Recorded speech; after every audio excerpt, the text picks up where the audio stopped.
नमस्कार दोस्तों, स्वागत है आपका हमारे यूट्यूब चैनल पर।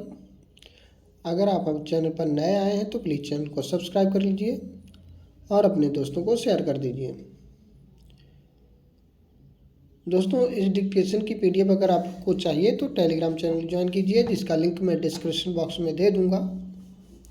ठीक है, तो 100 शब्द प्रति मिनट की गति से डिक्टेशन शुरू करेंगे 5 सेकंड बाद।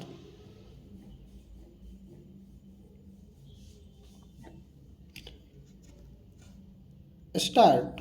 माननीय सदस्यगण, नए दशक के प्रथम सत्र में आप सबका स्वागत एवं अभिनंदन। आशा है यह सत्र पूरी तरह सफल और उपयोगी रहेगा।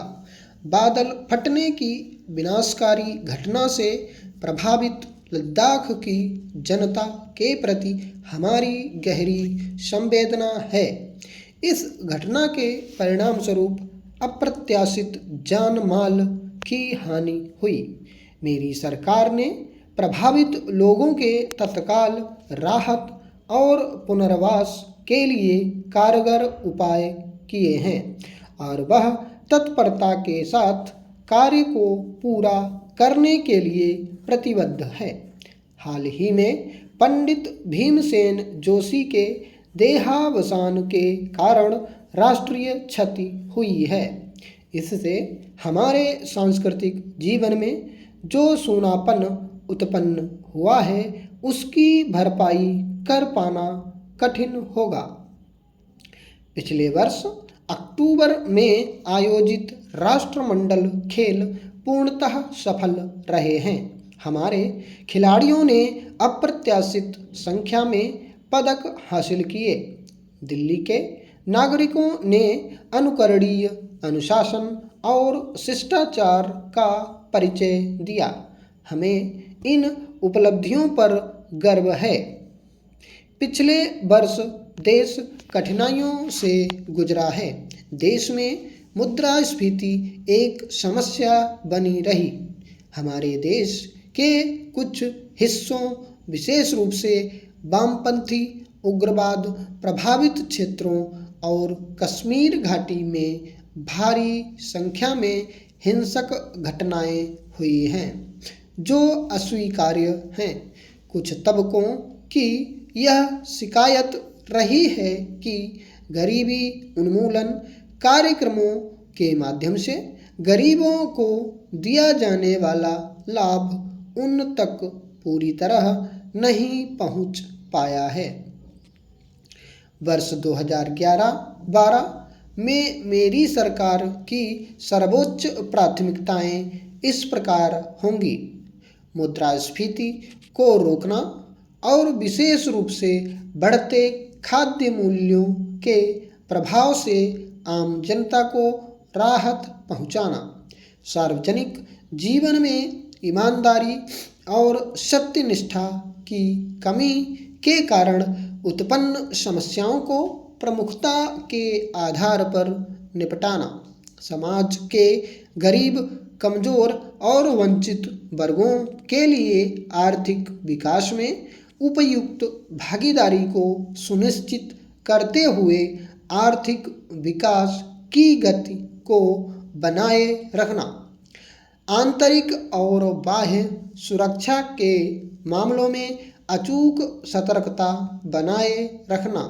और ऐसी विदेश नीति को जारी रखना जिससे यह सुनिश्चित हो सके कि विश्व मंच पर हमारी आवाज़ सुनी जाए और हमारे हित सुरक्षित रहें।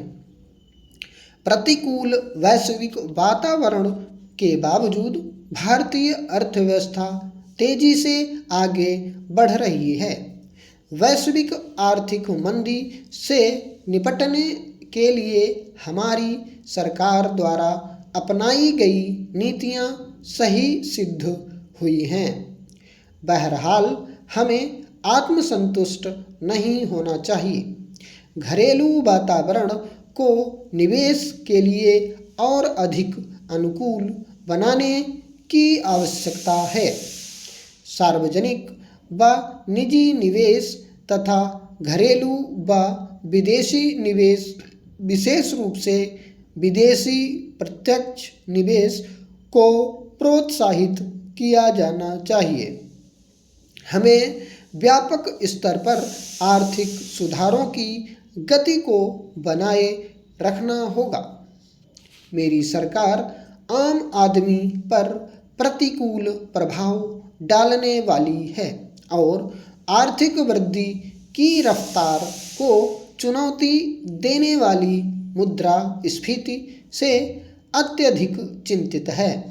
मुद्रास्फीति के प्रतिकूल प्रभावों से निपटने के लिए बड़ी संख्या में सक्रिय उपाय किए हैं।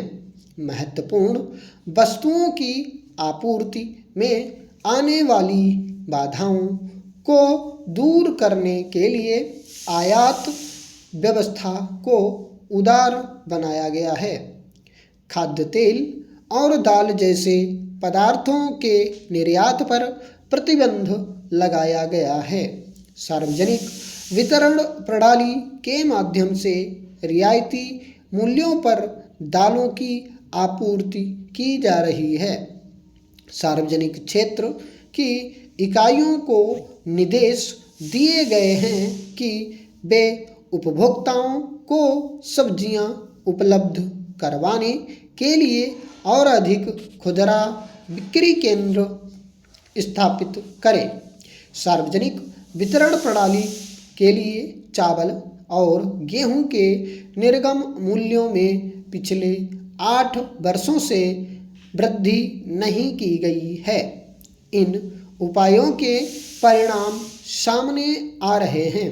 अनाज के मूल्य भी अब नियंत्रण में हैं, जबकि पिछले वर्ष यह अत्यधिक चिंता का कारण बना हुआ था। वस्तुतः पिछले नवंबर तक मुद्रास्फीति की दर गिरावट पर थी, किंतु इसके बाद कुछ राज्यों में बेमौसम बरसात के कारण सब्जियों के मूल्यों में वृद्धि हुई। नई फसल के आने के बाद मूल्यों में पुनः गिरावट आई है। उत्पादकता और उत्पादन में वृद्धि से ही इस समस्या का दीर्घावधिक समाधान संभव है। मेरी सरकार ने फसलों की पैदावार बढ़ाने के लिए किसानों को अनेक प्रोत्साहन दिए हैं। पिछले 6 वर्षों की अवधि में धान का न्यूनतम समर्थन मूल्य 550 रुपये प्रति क्विंटल से बढ़ाकर 1000 रुपये प्रति क्विंटल और गेहूं का न्यूनतम समर्थन मूल्य 630 रुपये प्रति क्विंटल से बढ़ाकर 1100 रुपये प्रति क्विंटल किया गया है। पिछले 2 वर्षों के दौरान गन्ने के समर्थन मूल्य में 50% से अधिक की वृद्धि की गई है। हम किसानों को रियायती दरों पर उर्वरकों की आपूर्ति के माध्यम से प्रोत्साहन देते आ रहे हैं। पोषक तत्व आधारित नई व्यवस्था से उर्वरकों के विवेकपूर्ण प्रयोग में वृद्धि होने की संभावना है। राष्ट्रीय कृषि विकास योजना के माध्यम से कृषि क्षेत्र में लगभग 35,000 करोड़ रुपए का निवेश किया गया है। राष्ट्रीय खाद्य सुरक्षा मिशन ने हरित क्रांति को पूर्वी भारत तक पहुंचा दिया है। कृषि क्षेत्र में ऋण सुविधाओं में रिकॉर्ड स्तर की वृद्धि हुई है। वर्ष 2005 से 6 से अब तक लगभग 1 करोड़ हेक्टेयर भूमि के लिए सुनिश्चित सिंचाई की व्यवस्था की गई है। महात्मा गांधी राष्ट्रीय ग्रामीण रोजगार गारंटी अधिनियम के अंतर्गत जल संरक्षण के उपाय युद्ध स्तर पर किए गए हैं। मेरी सरकार किसानों को उनकी उपज के लाभकारी मूल्य दिलवाने के लिए प्रतिबद्ध है। उन्हें अपने उत्पाद बेरोक टोक उपभोक्ताओं को बेचने का सुयोग मिलना चाहिए।